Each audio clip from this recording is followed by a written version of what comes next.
अब bank chequebook की जरूरत नहीं होगी, क्योंकि चेक काट कर भुगतान करने की आपको नौबत ही नहीं आएगी।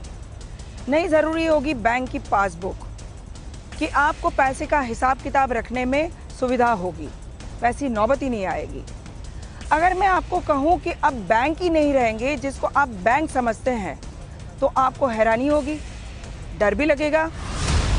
कल्पना कीजिए बैंकिंग सर्विस के समानांतर एक नई व्यवस्था आ जाए, जिसमें ना तो वकील की जरूरत, ना ही अकाउंटेंट की, ना बैंकर्स की, ना इमिग्रेशन अधिकारियों की, ना ही सरकारी अधिकारियों की, और देश में ट्रांजैक्शन जारी रहे। जी, ये वर्चुअल करेंसी का खेल है और दुबई इस टेक्नोलॉजी से जुड़ चुका है और 2020 तक उसकी पूरी ट्रांजैक्शन वर्चुअल यानी ब्लॉकचेन टेक्नोलॉजी पर ही अटकेगी। डिजिटल पासपोर्ट के जरिए दुबई इंटरनेशनल एयरपोर्ट पर ब्लॉकचेन सिक्योरिटी मिलेगी। तमाम रियल एस्टेट या संपत्ति से जुड़े ट्रांजैक्शन ब्लॉकचेन के जरिए होंगे। किराए से लेकर टेलीकॉम बिल तक आप ब्लॉकचेन के जरिए जमा कर पाएंगे। और अक्टूबर में तो दुबई ने अपने नागरिकों के लिए क्रिप्टो करेंसी जारी की, जो ई कैश यानी डिजिटल कैश है।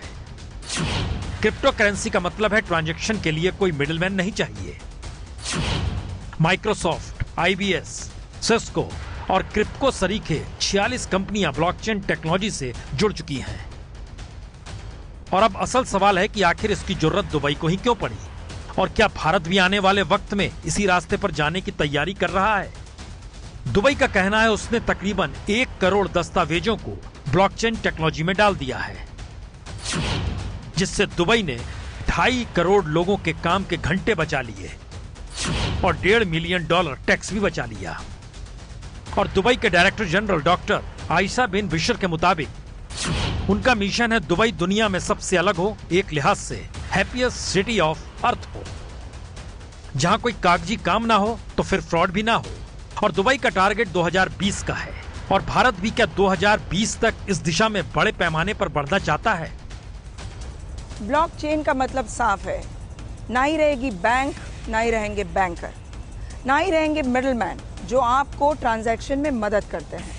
यानी एक ऐसी वर्चुअल व्यवस्था जिसमें बागडोर होगी सरकार के हाथ में, वही रखेगी आपके पाए पैसे का हिसाब। बैंकर गायब यानी रोजगार गायब। तो आखिरी सवाल यही है, क्या यह भारत जैसे लोकतांत्रिक देश में संभव है, या फिर भारत भी इसकी तैयारी कर रहा है और आने वाले वक्त में कोई मिडिल मैनेजमेंट जॉब रहेगी नहीं। यह सिर्फ एक सवाल है, पर इसकी गंभीरता इससे भी समझी जा सकती है अगर भारत में असमानता चरम पर है, हालातों ने 1921 वाली स्थिति को पकड़ लिया है, तो फिर कई थ्योरियां हैं। मसलन असमानता बढ़ेगी तो समाज में असंतोष बढ़ेगा। असंतोष करप्शन से लेकर लूटपाट की स्थिति भी बनाएगा, और पैसे वालों को राहत के लिए ब्लॉकचेन टेक्नोलॉजी फिट बैठती है। और आखिरी थ्योरी यही है, जब ब्लॉकचेन ट्रांजैक्शन शुरू हो जाएगा तो फिर किसी तरह का कोई फ्रॉड होगा भी नहीं। पर सवाल तो यह है, भारत जैसे 125 करोड़ के देश में ब्लॉकचेन टेक्नोलॉजी का मतलब करोड़ों लोगों को बेरोजगार करना भी होगा। तो क्या भारत इस दिशा में बढ़ेगा?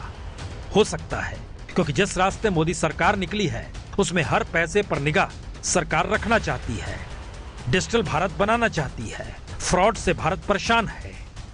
तो ऐसे में रास्ता यही बचता है जिसे दुनिया अपना रही है। ये है एबीपी न्यूज, आपको रखे आगे।